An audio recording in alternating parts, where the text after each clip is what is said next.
Hi, I'm Antonio Centeno. I'm the founder of Real Men, Real Style. Today, gentlemen, I'm going to talk about the danger of trying to please everyone. I'm going to retell the story of the man, the boy, and the donkey. This is one of Aesop's fables. If you go back to the 6th century BC, so this story's been around a long time. And I really think it applies to a lot of us today. Why?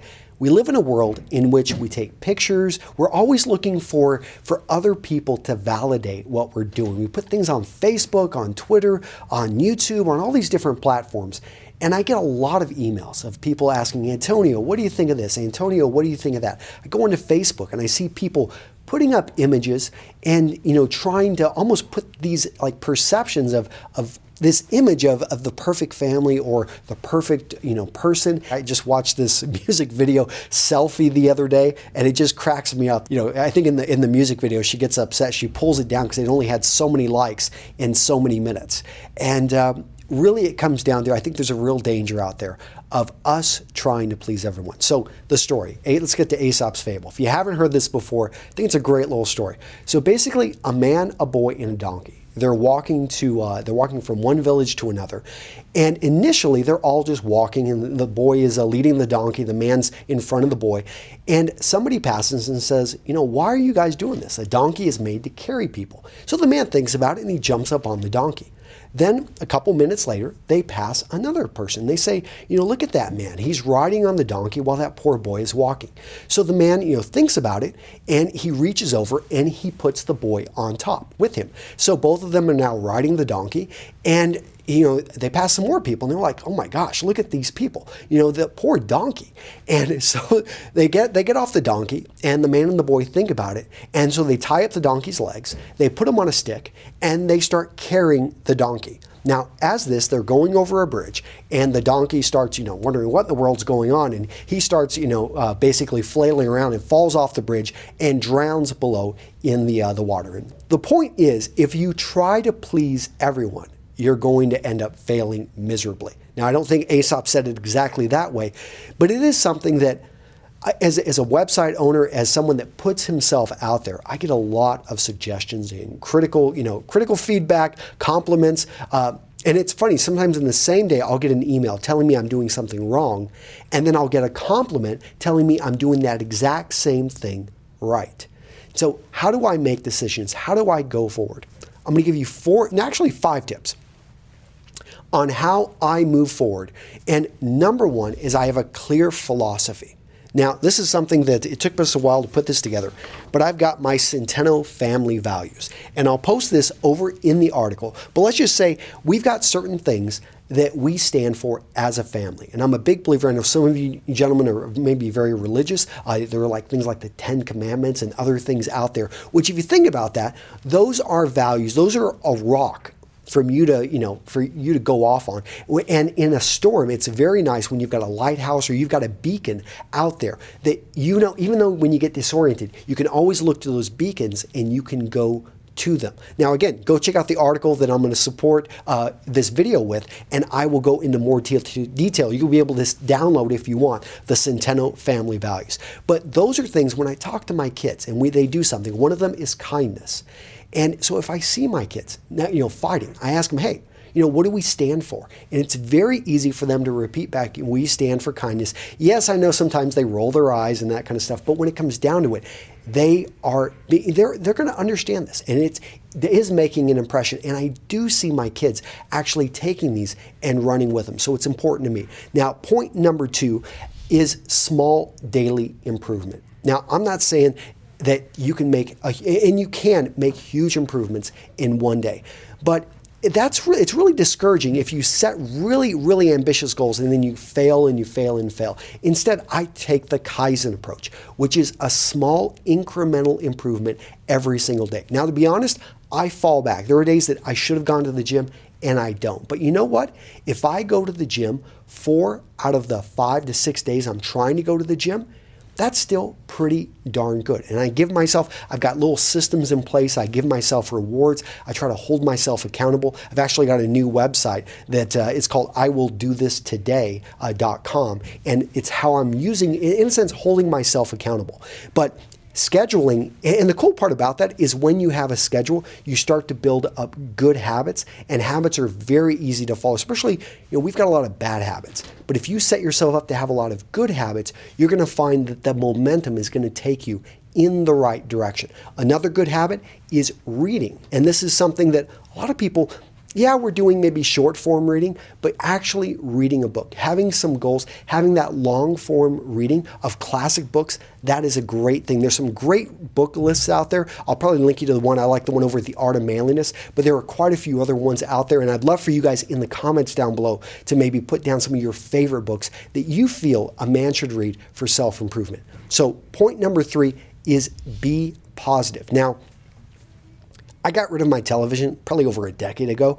I don't follow the news. And in fact, like my homepage is never the news. The reason being is the news, their goal isn't to really inform you anymore. It's to sell. It's to get actually eyeballs, to get people to, watch them and to click on the commercials, especially the online stuff. And so they know that if they put up negative stories, that's going to get more people engaged. It's just the way it is. Unfortunately, this can have a really negative effect and put you in a negative attitude. I was just talking with my wife, and one of the things that she does with our kids now is whenever our daughter, in 3 years, we have a 3-year-old, a 6-year-old, and a 3-month-old. But when the 3-year-old or when the 6-year-old, when they get really upset, sometimes we just, instead of scolding them, instead of pointing out what they did wrong, we just open up our arms and we give them a hug.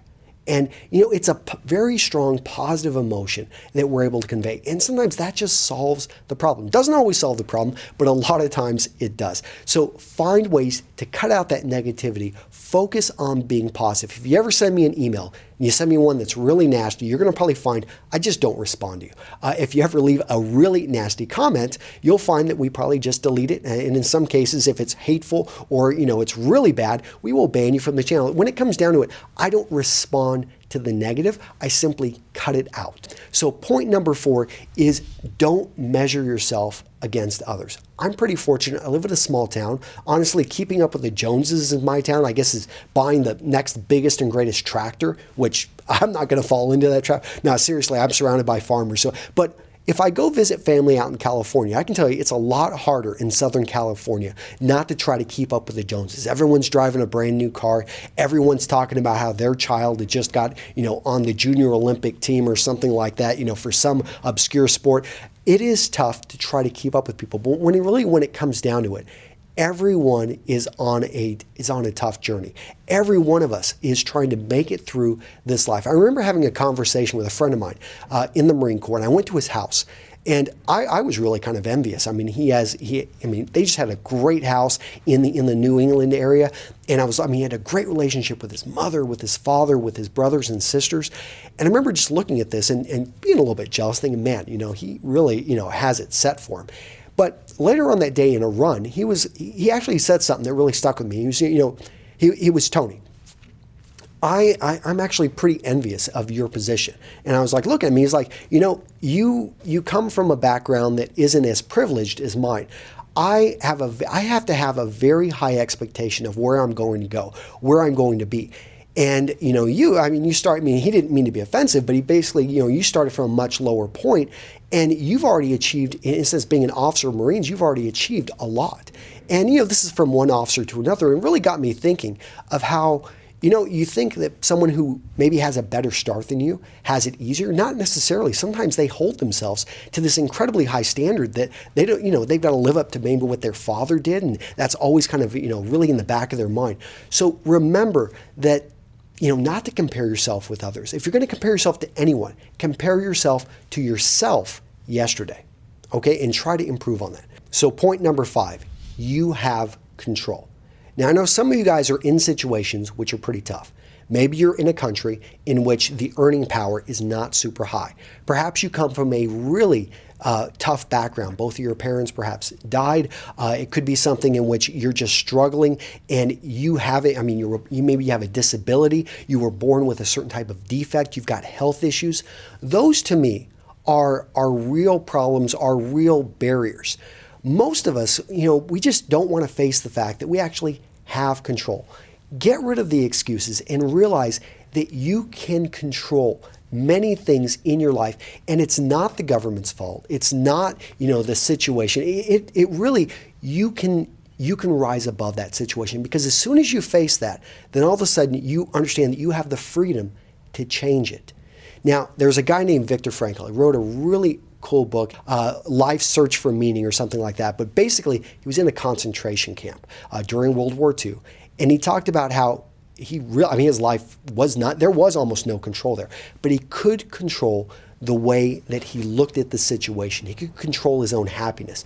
Gentlemen, I think if a guy in a concentration camp can realize that, then, because think about it. Most of you are not in a country that's currently, in war. I mean, right now, Ukraine and what's going on in Russia, we've got family and friends over there. And I mean, that's a situation in which, it drives me nuts. That's something that you can't control that situation. But what you can control is what you're going to do about it, what the actions you take every day. Special forces astronauts, they realize that sometimes these guys are put in situations in which all hell breaks loose. They can't control it. I mean, when you're strapped to a rocket and you're going up into space, really there's not much you can do at this point. But what you can control is your breathing. What you can control are the little details in your environment right there. The same with special forces guys. They often find that you put them in a high stress situation, what happens? Their heartbeat slows down. They actually focus in on their breathing. They take stock of the situation, and then they act the small ways that they can. So gentlemen, I'm gonna leave you with a quote. So I really like this one. I would love to see in the comments if you guys can figure out what movie this comes from. So figuring things out for yourself is perhaps the only freedom that anyone has. So I kind of butchered it a little bit because I don't want you guys to be able just to be able to do a Google search on that. But basically, figuring things out for yourself is the only true freedom a person has. See if you guys can figure out what movie that comes from. I think you'll be surprised actually what movie it comes from. It's kind of a fun little thing here. But remember, hopefully you got something from those 5 tips. Go check out the article over at Real Men Real Style. I go into more detail there. And guys, I will see you in the next video. Take care.